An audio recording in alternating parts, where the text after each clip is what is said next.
مولانا قاسم نانوتوی رحمۃ اللہ علیہ نے کیا لکھا؟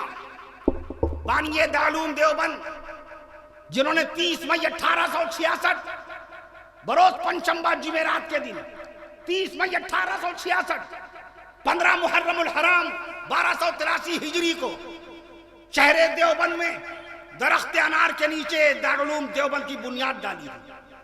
کیا لکھا انہوں نے آب حیات نامی کتاب میں؟ ان الانبیاء احیاء فی قبورہم، ان الانبیاء احیاء فی قبورہم، انبیاء سب کے سب زندہ ہیں۔ کہاں؟ فی قبورہم، نبی نے پتہ بتایا کہ انبیاء زندہ ہیں تو کہاں زندہ ہیں؟ فی قبورہم، اپنی اپنی مبارک قبروں میں زندہ ہیں۔ اور کیا کر رہے ہیں وہ انبیاء اپنی مبارک قبروں میں؟ کیا کر رہے ہیں؟ آقا مدنی صلی اللہ علیہ وسلم نے اس کی بھی خبر دے دی، یصلون، اللہ کی بارگاہ میں نمازیں ادا کر رہے ہیں۔ تو انبیاء کرام کو نماز سے اتنی محبت، اپنی حیات میں بھی چلتے پھرتے نماز پڑھتے رہے اور پڑھاتے رہے، نماز کی دعوت دیتے رہے، اور آج اپنی مبارک قبروں میں اگر وہ کچھ کر رہے ہیں تو نماز ہی پڑھ رہے ہیں۔ اللہ تعالیٰ پانچوں وقت کی نمازوں کی توفیق نصیب فرمائے۔